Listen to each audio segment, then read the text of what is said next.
Welcome, everybody. Today on the podcast, we have somebody special, actually from a clandestine location which cannot be disclosed in Manhattan. Andy McAfee, who has written a book, More from Less, that's going to rock this world. And we are so fortunate to have you on the podcast, Andy. What do you want to tell our audience that you're up to that I can know without you having to kill me? And thank you for not revealing the top secret Midtown location of this conversation. Like you said, I have just finished writing a book. It's going to be published this week called More from Less.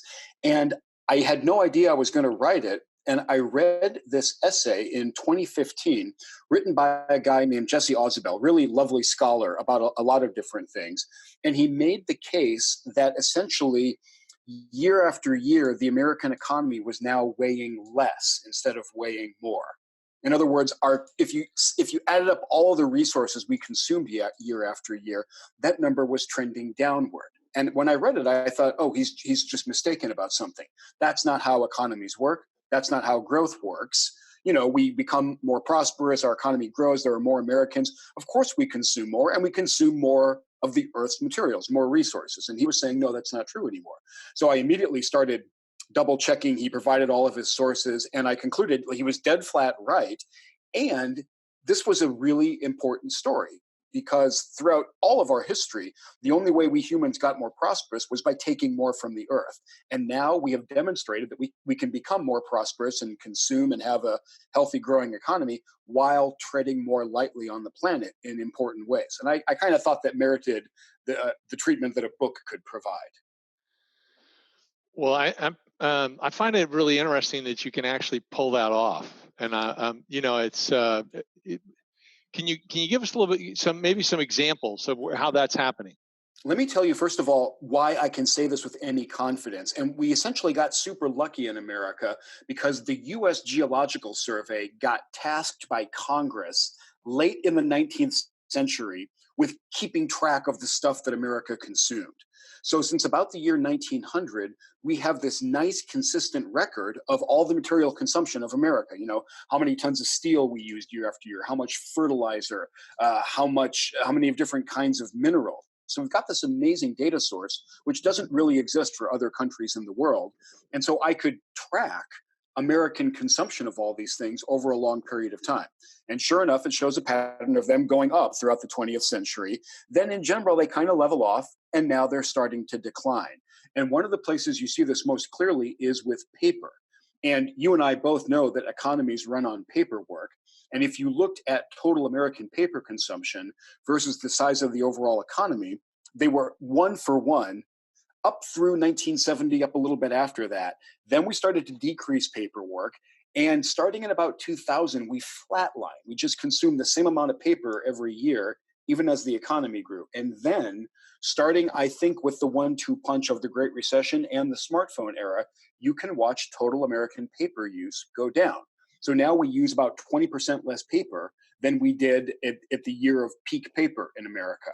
And the same thing is true for this range of other resources: timber, fertilizer, metals, minerals. We're just now using less of these things. Are we actually, I can understand the paper piece because of technology. Yep. So we may still have as much bureaucracy or paper or whatever, but it's digital. But really, and I am surprised about the lumber piece, timber Yep. piece, although part of that goes to paper. And part of it goes to buildings. And since the end of the Great Recession, we've been in a bit of a housing slump. But even without that, we would probably be past peak timber. One of the things we used a lot of wood for in the 20th century was railroad ties. And we just don't make railroad ties out of wood anymore. So one of the most surprising things to me was when I looked at agriculture. You know, America is an agricultural powerhouse. If you weigh our crop tonnage every year, it goes up almost without fail. We're just this agricultural juggernaut. But if you look at all the inputs to agriculture, whether it's water for irrigation or total fertilizer or acres of cropland, all of those are now going essentially down year after year. We're literally getting more crops, more of the Earth's bounty, while putting fewer inputs in. It's this amazing phenomenon. Well, that's interesting. And is any of that due to the genetic things that they're doing to seeds and that type of thing, or is it merely more productive in the way they're farming? I mean, what's All the above, right? It's the fact that if you have precision agriculture, if you have a more precise map of your field, you don't blanket the thing in fertilizer and water. You put it exactly where it's needed.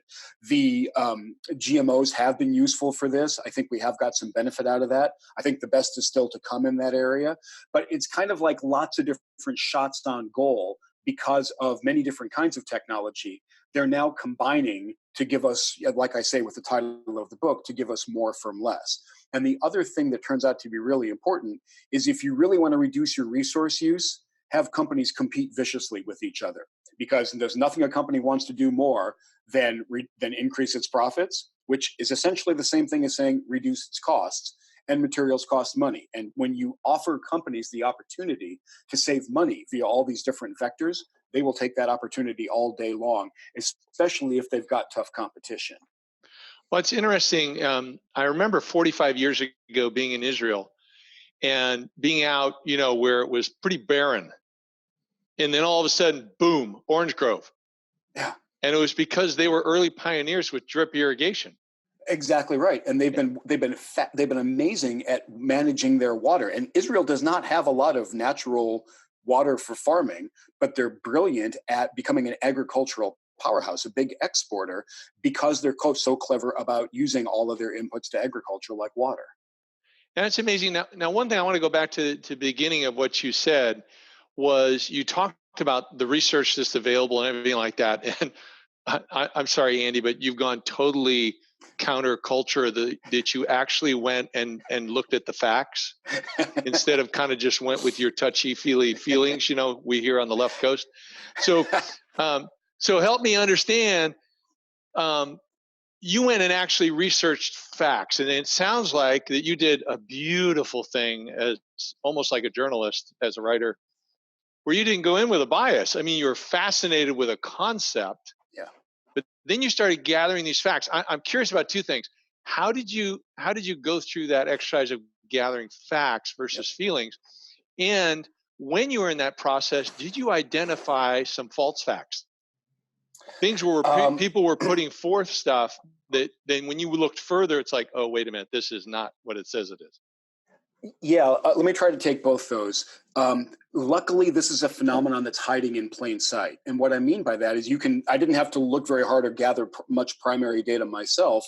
We do a good job of keeping track of things like mineral use over time, like how much timber America consumes over time, how much energy the country uses, how much cropland year by year in America. There are different government agencies, different bodies that track these different things over long periods of time. And with this amazing tool called Google these days, you can just track these data sources down pretty easily. I think almost all of them were just freely available, a lot of them from government sources. So I think I just assembled this story from lots of different facts that were pretty readily available. And the biggest narrative that I'm trying to combat with this is a notion that we hear a lot these days, that quote, we can't keep growing the way we've been growing. We're going to ruin the planet. And you've been around long enough that you remember the first wave of that discussion, which happened around Earth Day in 1970. There were books like The Population Bomb and Limits to Growth that just said this headlong capitalistic growth that we're doing, it's going to ruin the planet and eventually kill us all. And with 50 years more experience, we know how false that premise has been. And that premise is back now. So one of the things I'm trying to do for the book is say, look, we have challenges ahead of us. We really have our work cut out for us in the 21st century, but we have to stop thinking of growth and increased prosperity as the enemy of the planet Earth. We are learning now that we can improve the human condition and the state of nature simultaneously. I think that's pretty good news. I think the evidence supports it, and I'm here to kind of provide that story, as you say, backed up by as many different kinds of evidence as I can. Yeah, and going back to one of my questions, did you find that there were certain people that were manipulating the facts to make a particular point where they had a certain belief that they wanted to reinforce? Did you have to fight that at all as you went through these facts, or was it all just kind of clear data? Well, it depends. Our biases color the data that we look at. I do the same thing. I'm sure I'm guilty of it as well. Objectivity is just about impossible to come by. And so you just have to keep questioning yourself and double checking and for me, looking at the phenomenon from lots of different angles before my bias, which is to kind of like markets and innovation and technology, before I could tell myself that no, I was looking at an accurate story here. These weren't just my biases talking. And to be honest, I had some biases in the negative direction. My intuition is that nuclear power is icky and scary and going to lead us to a bad end. And my intuition on that is dead flat wrong, I think. The evidence supports that nuclear power is actually just about the safest power out there, the lowest death rates out there. And for me, is this kind of magic bullet for helping us decarbonize our energy situation. And yet a lot of us are ruled by the ick factor that we have around nuclear.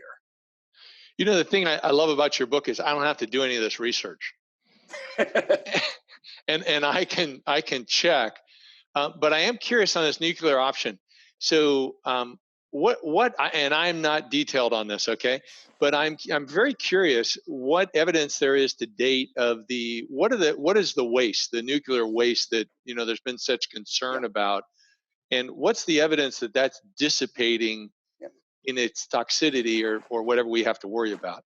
Oh, it's not that it's becoming less toxic. Some of that nuclear waste sticks around for a long time, and it's bad news. However, we have not had any serious accidents with it. We have not had terrorist attacks that have tried to take it and make dirty bombs out of it. Around the world, we've done a pretty responsible job of dealing with nuclear waste. And like somebody pointed out, we obsess about the very small quantities of pollution that come out of a nuclear plant. We're kind of blasé about the pollution that comes out of all the coal-fired electricity generating plants around the world. That pollution is responsible for killing tens, if not hundreds of thousands of people every year around the world. And yet here we are obsessing about nuclear pollution. It strikes me as seriously unbalanced. Well, what is the number? Isn't it like 10 or 20% of the pollution is from cows? Well, it depends on what kind of pollution you're talking about. I don't know the exact number you're referring to, but cows put out a lot of methane, and methane is a very potent greenhouse gas. So that brings up the whole issue of fighting global warming, which is one of the most important things we have to do for the 21st century. But when you think about greenhouse gases as just another form of air pollution, and I don't mean to be dismissive, air pollution is bad. Greenhouse gases are a really particularly dangerous and scary kind of air pollution. But when we put our minds to it, we've demonstrated that we can bring air pollution down. You and I are old enough to remember the days when the skies over the cities in America was super dirty and smoggy. It's just not anymore. We got our acts together. We put our minds to it. We passed real legislation, the Clean Air Act, the Clean Water Act, and the skies and the water in America and other rich countries are so much cleaner than they were a generation or two ago. So greenhouse gases are bad, but they're not mysterious. We know the playbook for dealing with pollution. Yeah, I remember in 1977, I lived in Santa Monica, California, and I worked on the floor of the stock exchange, and I would drive down, go down to Highway 1, drive along the beach there, and I'd look down the coast, and for the first few mornings, I was like, oh man, that's really beautiful. Then I realized, wait a minute, that's chocolate brown. Yep. That's not healthy. That's not good. Now, I'm not saying it's all clear and blue skies all the time now, but it's so much better. My feeling is it's not as bad. Hey, Jeff, you do dawn patrol surfing. Does it ever get chocolate brown on the sunrise, or is it just kind of orangish brown? No, there's days when it's a little orange, but not chocolate brown. No, I mean, there's so many Teslas around here. It's probably reducing the pollution every day. Just like the LA area you have in your garage, right? No. The LA area has had tons of cars, and it's been a center of industry for a long time in the country. You mentioned the 70s. I think there were, smog reports on the radio every morning, and the air pollution, reports were out there all the time. We just don't hear those anymore because the air is so much cleaner. And that one of the points of the book is we know the playbook. We put our minds to it. We can solve the challenges that we have. One of my frustrations is that I just don't think we're doing a good job of following the playbook that we ourselves have written. Oh, talk to us about that, please. And of course, talk to us in the framework of the United States, where we have a certain amount of control and there's a certain amount of unity that we do want to, although not as good as I'd like, but there's a certain amount of unity that we'd like to be good stewards of the earth. Yeah, and luckily that unity appears to be growing. We had students walk out of school a little while back to protest global warming. So let me talk first of all about the good news. As we just talked about, we have brought down air pollution in America dramatically, and that's not because we don't drive cars anymore. It's not because we outsourced all the manufacturing to China. It's because we put in place pollution standards with teeth and we enforced them over time. The other thing we did was we got clever about it. And one of the main reasons that atmospheric pollution is so much better is the cap and trade program for air pollution that we put in place in this country. And it sounds a little perverse at first. You're letting companies buy and sell the right to pollute. But when you let them trade that right with each other, man, they will find the lowest cost solution for lowering overall pollution, which should be our goal. We want to lower overall pollution. So when we put pollution in the marketplace by making it expensive, man, you watch companies run away from that cost in really, really effective ways. The estimates are that the cost of reducing all of our sulfur dioxide pollution are about 1/5 of the original estimates. And we gave the Nobel Prize in Economics last year, in part to a guy named William Nordhaus, in large part because of his work on fighting climate change and fighting global warming. And he says, look, we need a carbon tax, call it a carbon dividend. That will be an extremely economically efficient way to go about reducing greenhouse gases. My frustration, and the reason I say we're not following the playbook, is do we have one of these in place in America? No. There's this extraordinary statement signed by, I think, over 1,000 economists, conservative, liberal. Economists agree on nothing when you get together with them as a group. 1,000 of them signed this letter, and they essentially said, duh, this is an economic no-brainer. Make the greenhouse gases expensive, put a cost on them, call it a carbon dividend, because you're then giving that money collected directly back to the people. You're not keeping it and spending it via the government. So they call it a carbon dividend. It's this elegant, beautiful idea. We're not doing it. So basically, if we're going to be role models for the world, first of all, we have to get this passed internally. Yeah. We have to test it, pilot it, prove it works. Yep. Then we can go out to other nations and we have data, we have an example.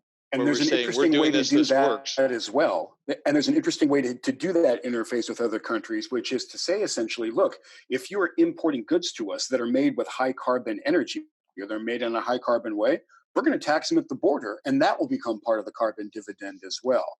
So we've got this very elegant way to get other countries to play ball with us, because that makes it more likely that they'll take action on carbon as well. China's a huge exporter. They export a great deal to us. And this is a pretty effective technique for getting them to pay attention to it. So I agree with you. This is a time for leadership. It's not a time for gloom and doom or pessimism. It's not a time to centrally control our economy and think that that's going to provide any answer. All we need to do is get smart and do some leading. No, yeah, Jeff? I had two questions. Can I jump in? Yeah. Yep, so, please. Andy, you've been around the block a lot. You are the principal research scientist at the MIT Sloan School of Management. I was curious, do you have any other points to make in the area of research evidence that you found that usurped your initial assumptions about what we should do? For instance, with nuclear energy, were there any other times where you found data that contradicted some of your original intuition? I had kind of a vague ick factor about GMOs. You know, it just sounds like we're playing God and we've got this CRISPR toolkit and we're manipulating the genome. And my ick factor kind of got activated by that. The evidence is overwhelming on these things, and study after study. The American Academies of Science, the German, the French, the African Academies of Science, the European Union, they've all done their own reviews of the literature, and they've all come out and said the same thing. We cannot find any additional health disbenefits or risks or differences between GMOs and conventionally generated crops and organisms. So when I see things like that, I've just got to walk away from my own ick factor. And one of the things I say in the book is, I think that should be all of our homework. Our intuition is a lousy guide, and yet we're all so fond of our intuition. We need to be able to walk away from that and go where the evidence takes us. One of the other weird things I learned, I kind of thought, I knew that we had massacred whales all over the planet, but I thought we did it in, the Moby Dick era, the 19th century, where we went out with harpoons and sailing ships and killed almost all the sperm whales. That's true. Most of the whales only faced their worst problem in the 20th century. I didn't know this. When we developed rocket-propelled harpoons with hand grenades in the head, and giant ships that were basically giant carving boards for blue whales and the other biggest animals ever to have lived, we almost wiped these creatures out in the 20th century. We took the population of blue whales in the Southern Ocean from about 250,000 animals down to about 500 by the early 1970s. Wow. And we would have wiped them, they would have been gone, I'm pretty convinced. Luckily, people around the world realized that this was a moral mistake. They got together, they demanded action. There's an international whaling moratorium now, and those animals are coming back. So one of the great things I learned researching this book is if we can fix our past mistakes and start doing the right thing. This is a great phrase I heard from Stuart Brand. He says, nature bats last. If we get out of the way, nature can come back. It will come back over and over. It's never too late to start doing the right thing. I think that's great. And thank you for sharing those two things. I had no idea that the whaling issue was so recent. It was incredibly recent. Can I tell you one more story? Because the whaling story is just it's stunning and usually in a bad way. And one of the reasons I'm such a fan of market economies is when I look at the alternatives, I get very frightened very quickly. So the Soviet Union signed all these whaling treaties, all these moratoria, and then they ignored them. And they went out and killed about an additional 200,000 whales after they said they weren't going to do it anymore. Wow. That's bad. The really bad part is why? And the answer is for no good reason whatsoever. They had Stalinist 5-year plans. The fisheries industry in the Soviet Union had a 5-year plan to catch more fish. That was measured in tonnage, and whales weigh a lot.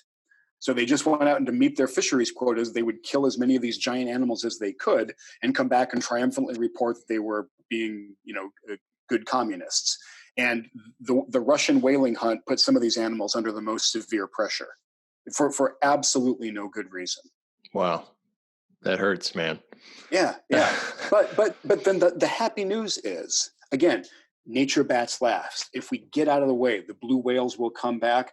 There's this picture that I still can't believe is not Photoshopped of a humpback whale breaching off the coast of New York City.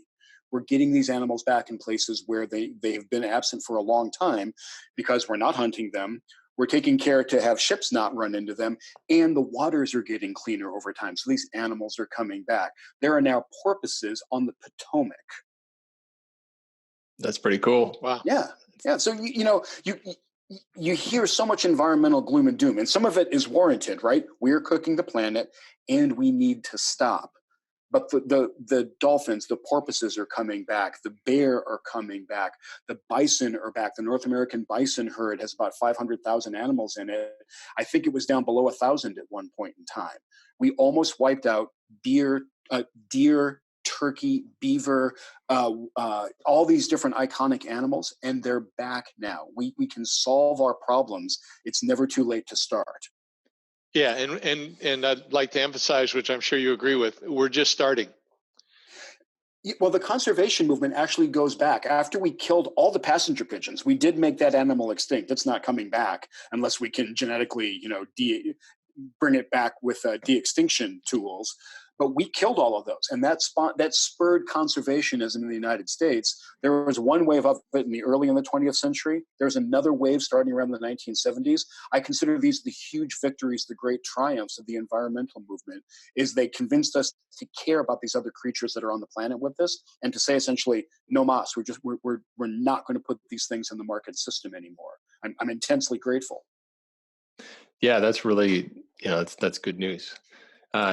My second question was, I have had the same thoughts that you alluded to in your previous answers to questions. And that was basically this idea that so much growth is we're basically going to kill the planet. Right. We need to stop. You hear comedians making jokes that we need to, you want to solve global warming? Well, stop having kids. It's just like we need to stop existing in order to save the planet that we exist on. The Marvel villain was Thanos, who wanted to kill half the creatures in the universe, right? Yes. Because there are too many of us. Yeah. What a huge example right there. My second question is that in your research, when you were writing More from Less, did you get to a point where did you see anything that might indicate that there's a natural state or an equilibrium that we might reach at some point? I had a moment where I was listening to the Bill Simmons podcast. I don't know if you listen to his podcast at all, but when he had his previous site, Grantland, he said they tried to expand too far into all these areas that they didn't have expertise in. And he's like, his one statement was, we just expanded beyond like what seemed like the natural state of our ability and overran ourselves. So did you come to a point, or do you think there's some idea out there that perhaps we could find an equilibrium where we also have, the benefits of capitalism, where we're advancing technology, but we're finding some healthy limits on some other activities, some of this growth, population, and whatnot?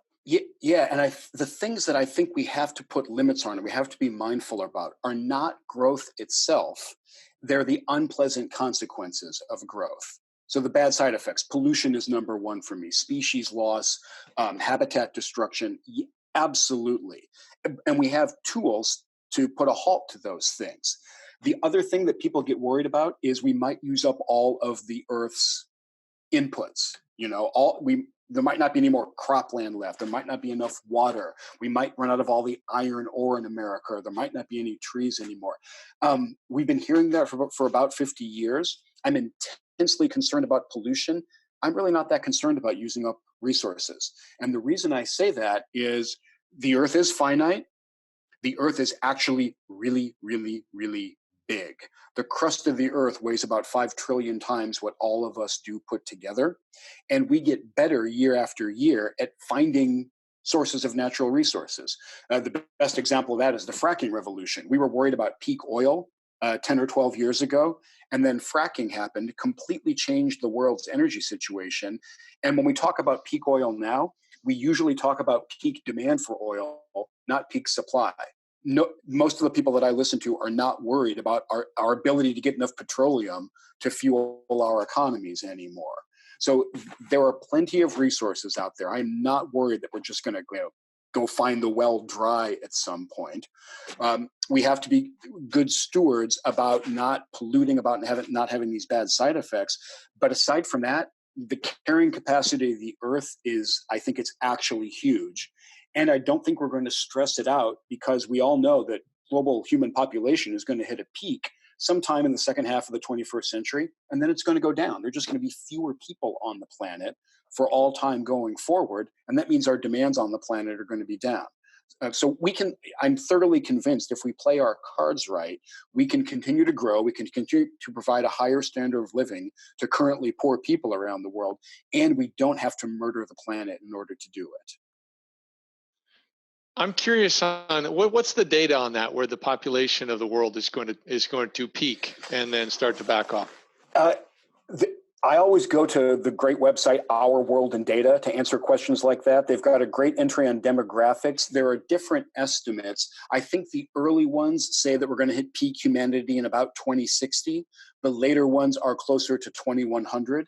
But I think the consensus is pretty strong that in the second half of the 21st century, we're going to hit peak numbers, and then we're just going to have fewer people after that. Not because of genocide or mass starvation of anything. As people get wealthier, they tend to have fewer kids per family. Interesting. So I think there's there's a nice glide path ahead of us. There's a soft landing for humanity if we don't screw up the planet over the course of the 21st century by cooking it or by polluting it in other ways that are tough to recover from. So as leaders in industry, business, entrepreneurs, what should entrepreneurs be doing to either implement some of this concept of getting more from less, or to get involved in some other way based on what the message you're trying to bring out in this very important book? There are a couple of different things. One is go disrupt some incumbent industry. Go provide intense competition to somebody. That's going to bring all kinds of cost pressure. That's going to lead to all kinds of innovation. That innovation will cause us to ease up on the earth overall. It's not going to cause us to eat up the planet if we put in place safeguards for pollution. It'll cause everybody to economize like crazy and use fewer resources. The other thing I think business leaders can do, and we're seeing this in some cases, is they can take the lead on becoming carbon neutral. I look at a lot of the tech companies, and they're very proudly saying all of our energy comes from renewable sources. And if it doesn't, we're buying carbon offsets to deal with whatever carbon our company puts into the atmosphere. And then finally, I think in the future, your customers, even more than today, are really going to be scrutinizing your environmental practices and your record about dealing fairly with the earth. And they might turn away from you if you look a little smokestacky to them. So I think that business leaders need to be prepared for that kind of pressure. And there are a couple really good ways for them to get out in front of the issue. Andy, I have another question, and that is, it seems like your focus in this book was primarily on the U.S. economy. Did you take a look at the world as a whole? I tried to. The problem is I said that we've got very good data for a long period of time in the U.S. We don't have the same kind of evidence for other parts of the world. The data are spotty. They're not as reliable. There are big holes in them. So I couldn't say things with as much confidence. What I think is going on is in the world's richest countries, we are already past peak stuff and we're getting more from less. And I think that phenomenon will spread surprisingly quickly to lower income countries. So for example, Nigeria is going to have a big population increase in the years to come. Here's what the Nigerians are not going to do. They are not going to lay a copper telephone network all over their country. That would just be ridiculous for them to do. I'm pretty confident they're not going to build as many coal plants per person as we did at that income level. They'll just have better, cleaner energy sources to draw from. And I kind of doubt they're going to have as many cars per person as we did at their income levels. There are going to be all kinds of other transportation options out there. So I think as these countries become higher income, they're definitely going to materialize for a while, but I think they're going to hit peak stuff and decline absolutely quicker than we did, and maybe surprisingly quickly as well. And as they get wealthy, one thing that we've observed is they start to care about the environment. They care about pollution. They start caring about other species. They start taking better care, being better stewards. It's not that Indians or Bangladeshi or Nigerians are indifferent to the planet, but when you're dealing with a lot of poverty, your moral circle is necessarily smaller. I think Indira Gandhi got this exactly right in 1972 in a speech in Stockholm. She said, "Poverty is the greatest polluter." Great. Let's end poverty. But that's the story about embracing growth and trying to encourage it and accelerate it, not about trying to say, oh, we've got to call off this economic growth that's ruining the planet. I categorically disagree with that. Yeah, I mean, I would agree totally. Jeff, you had a question early on, actually, before we got on the podcast. I mean, you think Andy here, what he's doing, you could study constantly, surrounded by books and hiding in secret hotel rooms in Manhattan. But Jeff, why don't you ask the question to Andy that you started down the path before? Oh yeah. Andy, you're an intellectual. You're in schools and some of the best colleges, universities in the world, I'm sure, teaching all this stuff. I asked, what do you do for fun? I was walking down a beach a few years ago, and I saw some kiteboarders out in the water. And it was absolutely the most beautiful thing I'd ever seen. And it was completely improbable, right? There are these people skimming over the surface of the ocean, getting pulled by a kite 25 meters over their head, attached by 4 thin little strings to this bar that they were holding. I thought that's the craziest thing I've ever seen. And I thought it's basically impossible to do. I'll never learn it. But I was really curious, and I started to get out there and try. And I'm at the point of not killing myself every time that I go out, which I consider to be a huge victory. Did I hear right that you're a surfer? Yes. I've been surfing for the past couple of years now. Yeah, and it's right. Getting out there in nature is this very special feeling. It is. It's been, when I first talked to people, I moved to LA about 3.5 years ago, and I talked to a guy, and he said, dude, surfing will change your life, man. Like, like total SoCal vibe. And I blew it up. I was like, but he was right. Whatever. Yeah, I know. And then I have to come back and I'm like, oh man, that guy was right. I feel so dumb. It's, and I spend all my time usually inside different rooms thinking, writing, reading, trying to have ideas, trying to gather evidence. And I do a lot of it online. I spend a lot of time staring at screens. When you're out there on the kite and when you're on your surfboard, it's the most analog experience you could possibly have, right? Yes. You are dealing with all of your senses, deeply immersed in the real physical world. And it's just this transcendent thing that I do. I've seen footage of really advanced kiteboarders who are on surfboards, surfing barrels and things like that with a kite, pulling them along. And I will probably never get there, but wow, it's a great goal to have. Yeah, it's good to have goals, and there's so many different levels you can go to with this kind of stuff. And you're absolutely right. I've never heard anybody describe it as analog, but that's right. I was about to say instinctual. Yeah. And it taps into these deeply, you got to sense the wind, you got to get in touch with your body so you have balance. You really have to kind of be, this sounds so SoCal, right? But in tune with you and everything else going on around you, if you're going to have any hope of competence at this. Oh yeah, you guys sound so high level. Come on. Very few women would be crazy enough to hook a kite up to a surfboard and go nuts. I think they are too sane to pioneer the sport. Yeah. But actually, right. when I go out on beaches now, That's right. I think I see about a 50-50 gender balance because the sport has become so safe and they know how to teach it now. And one thing that I've learned through bitter experience is that you cannot muscle your way into proficiency here. So, I see these 14-year-old willowy girls just doing these beautiful things. I'm like, okay, maybe you shouldn't try to muscle things around as much. Well, it makes perfect sense. The women look at us like, okay, now they're not killing themselves. We can go out. Yeah, now right. we're in. This looks like fun now. Yeah.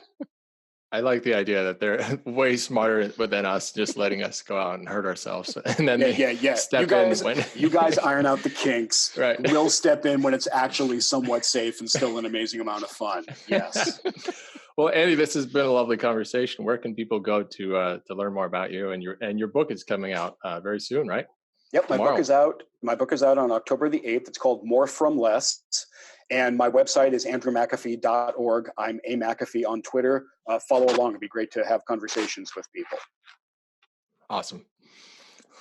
Hey, thanks so much, Andy, and thanks to our audience. I really encourage everybody to check out this book. I mean, if you're caught up in business books, take a break and look at this one. Okay, I mean, this is a combination of life and what's affecting us long term, and also business.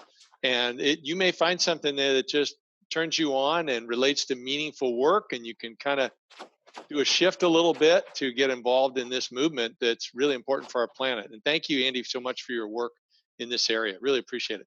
Yeah, amen to that. Thank you for having me on. This has been a blast. Good.